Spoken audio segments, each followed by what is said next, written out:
So someone sent me this clip of a conversation between Derek Lambert of Myth Vision, that channel, and a guy named Justin who runs a newer channel called Deconstruction Zone. And I wanted to see, what us religious people are up against. So let's take a listen. Just so you know, every philosophical argument that has ever been used for the Christian God or the Muslim God, every one of those arguments easily applies to Doug. So just remember, Phil Bros, if you're watching this, every argument that you've made is equally as valid for a rock that I took out of my backyard and I glued googly eyes onto. That's how powerful your argument is, that it's almost a waste. Wow. Okay, so it sounds like Justin is saying, in a very facetious way, I'll add, that any argument for the existence of the Christian God, he can just as well claim Doug the Rock is the God. I think that's what he's saying. I mean, I'm willing to test it out. I want to start with a claim. The claim is, regardless of what you believe, there are a set of preconditions for knowledge. There's no way Justin can deny this. So what are the preconditions for knowledge? Well, one, you need the laws of logic. They need to be in effect. They cannot be violated. You need a mind, which is the observer, the evaluator. You need a concept of the past, present, and future. You need a world that operates with regularity, such that induction is possible. You need information. You need meaning. You need language. One could argue you need math.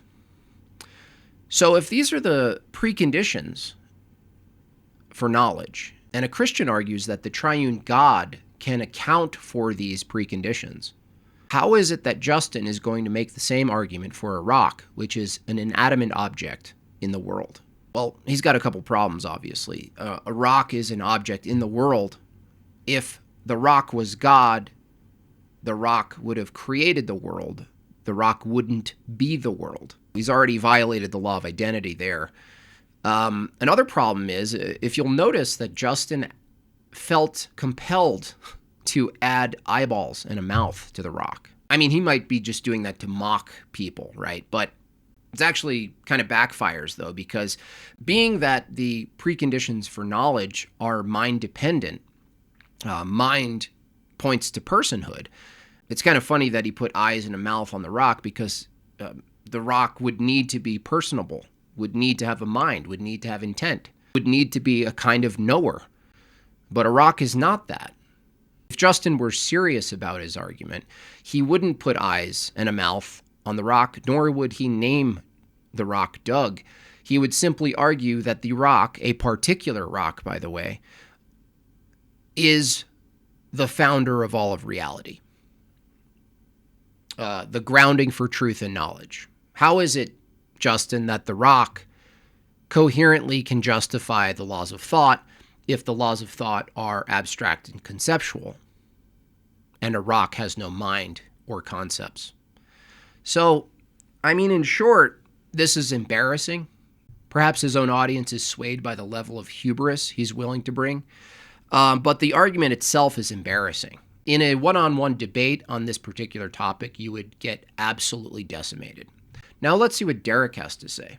Any YouTube channel where people are producing content obviously want to have you subscribe to them to grow the community. I should have said that, so forgive me, because this has always been my goal with Myth Vision. My mantra is we are Myth Vision.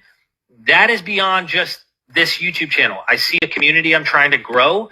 And I'll be honest, I have to be frank. The apologetic empire, they do a good job of teaming up together and like constantly trying to combat guys like me or even others. Look at what they did with Wes, man. They made so much noise that finally he ended up getting on Joe Rogan and people like that. Like, if we pulled together and made enough noise and caused enough traction, you could probably start getting on these massive platforms because that's what they want, and then be able to present these ideas to a broader audience.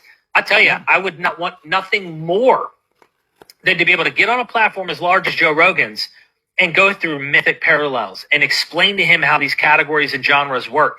Why, when I see the birth narrative of Jesus, immediately I think fiction. Immediately. Why is it not even a thing I budge? So Derek is part of a growing channel. He does a lot of work. He puts out a lot of stuff. I'll give him credit for his work ethic. He's basically seeing theists and apologists get on larger channels like Joe Rogan. Obviously, he wants in, right? He could taste it. Now, he did mention that Christians have this capacity, he acknowledged, to consolidate their efforts toward a goal. And the reason that this is, Derek, is it has something that atheism doesn't. It has a teleology, it has a telos. It has a purpose. It's unified in its purpose and goal. It has a positive stance. The reason we're better at consolidating our efforts and unifying under some principle is that we have a positive stance, and an atheist does not have a positive stance. In fact, your entire channel, your entire identity is grounded in the negation of something. Atheism, sure, you're going to try to build a community. Toward what? You don't have a towardness. You don't have any telos. Your goal is anti-theist. That's your goal. So you don't have your own positive existence. You're basically like a shadow. If Christianity is a light, you're basically the shadow arguing with the light. You have no positive claim. You have no direction. Now, I don't know if you guys have noticed this. I've been talking about this for a little bit on my channel, is that the common deconstructed Christian, they're usually evangelicals, Protestants, Calvinists, Mormons. What happens is they form a counter ministry. Myth vision, right? You want to build a community. You're basically mimicking a congregation and you don't even know why. You get your leaders, you get your apostles, if you will. You get your congregation, you get your community, you work, you get together. But toward what? You have no goals. There's no goal other than argue against theism. But theism has a positive goal, has a positive stance, has a reason why we do what we do. There's purpose there, there's meaning. The atheist view has no meaning. It's totally fabricated, arbitrary. You don't agree on it. You have a sense of progress that you don't have a standard for progress. I'll ask you a simple question, and I bet you neither Justin or Myth Vision can coherently answer this from their own paradigm.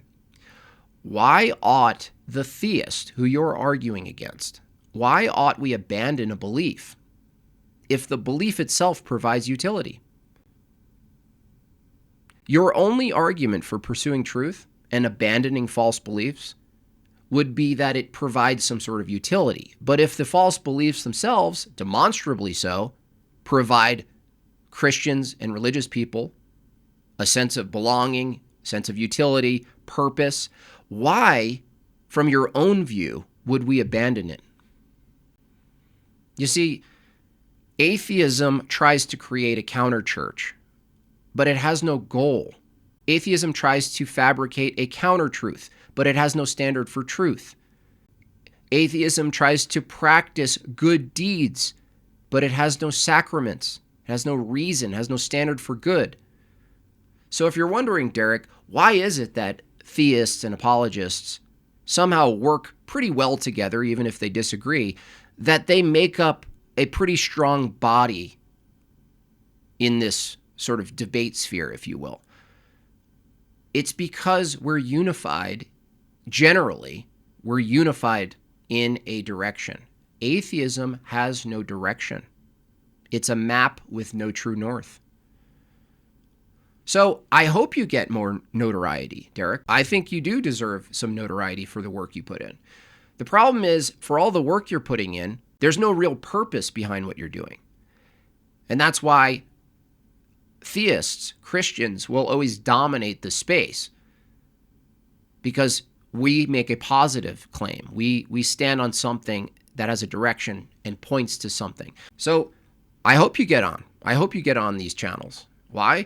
Because it'll demonstrate, if Joe Rogan asked you, Derek, if you got on his channel, if he's point blank asked you, why do you do what you do? You wouldn't have a coherent answer under your own philosophy. There would be no meta-ethical imperative for doing what you do. So I have two challenges, one for Justin here. Please provide an argument for how Doug the Rock can justify the laws of thought. meaning, language, math, the regularity of nature, induction, so forth. And my challenge to both of you, Justin and Derek, is to answer this simple question. Given everything you say and everything you do, why ought a religious person abandon their belief, in your view false, if it provides utility to them? Why? Why should they abandon it? Why bad thing happen?